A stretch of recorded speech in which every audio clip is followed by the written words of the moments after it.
নমস্কার বন্ধুরা, অর্পিস কিচেনে তোমাদের স্বাগত।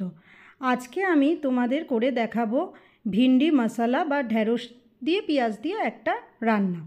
তাহলে চলো রান্নাটা শুরু করা যাক। এই রান্নাটা করার জন্য আমি ঢেঁড়সগুলোকে দু টুকরো করে নিয়েছি, আর যদি একটু বড় সাইজের ঢেঁড়স হয় তাহলে তোমরা এটাকে 3 টুকরোও করে নিতে পারো। এইবার গ্যাস জ্বালিয়ে কড়াইটা বসিয়ে আমি এর মধ্যে সর্ষের তেল দিয়ে দিলাম। আমি রান্নাটা সর্ষের তেলেই করব, তবে তোমরা চাইলে এই রান্নাটা রিফাইন তেলেও করতে পারো, কোনো অসুবিধা নেই, সেম স্বাদই আসবে। এইবার তেলটা গরম হয়ে যাওয়ার পর আমি যেই ঢেঁড়সগুলো ছিল সেগুলো কড়াইতে দিয়ে দিলাম।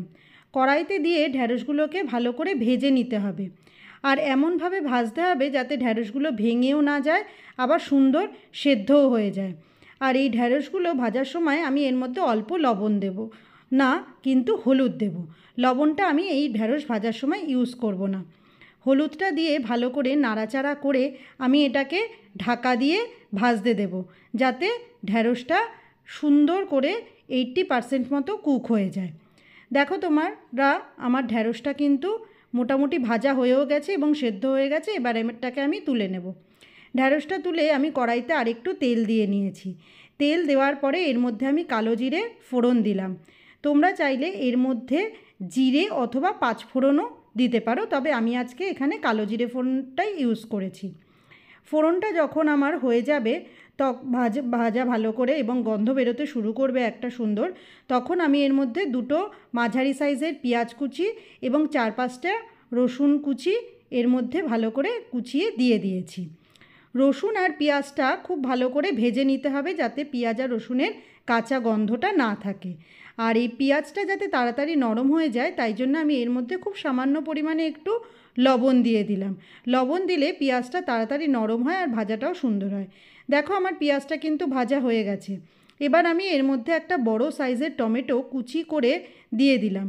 টমেটোটা পেঁয়াজের সাথে খুব ভালো করে ভেজে নিতে হবে এবং দেখতে হবে যাতে টমেটোটা নরম হয়ে প্রায় গলে যায়, এরকম হয়। দেখো আমার টমেটোটা কিন্তু পেঁয়াজের সাথে ভাজা হয়ে গেছে। এবার আমি এখানে আদা, জিরে এবং কাঁচা লঙ্কা শিলে একসাথে বেটে নিয়ে এর মধ্যে দিয়ে দিয়েছি। তোমরা চাইলে এক্ষেত্রে জিরের গুঁড়ো ইউজ করতে পারো, কারণ সবার বাড়িতে শিলনোড়া থাকেও না। আর এর মধ্যে আমি পরিমাণ মতো লবণ দিলাম, পরিমাণ মতো হলুদ দেব, এবং সুন্দর একটা কালার যাতে আসে তাই জন্য আমি এর মধ্যে কাশ্মীরি রেড চিলি পাউডারও একটু দিয়ে দিলাম, কারণ দেখতে সুন্দর হলে তবেই কিন্তু খেতে ভালো লাগে। এইবার সব মশলাটা আমি খুব ভালো করে কষিয়ে নেব, যাতে মশলার কাঁচা গন্ধটা চলে যায়।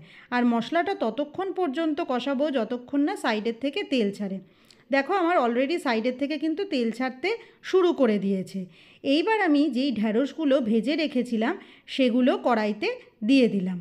কড়াইতে ঢেঁড়সগুলো দিয়ে খুব আস্তে আস্তে ভালো করে পুরো মশলাটার সাথে মিশিয়ে নিতে হবে। খেয়াল রাখতে হবে যাতে ঢেঁড়সগুলো প্রত্যেকটা গোটা গোটা থাকে, ভেঙে না যায়। এইবার মশলার সাথে মিশিয়ে নিয়ে আমি এতে পরিমাণ মতো জল দেব।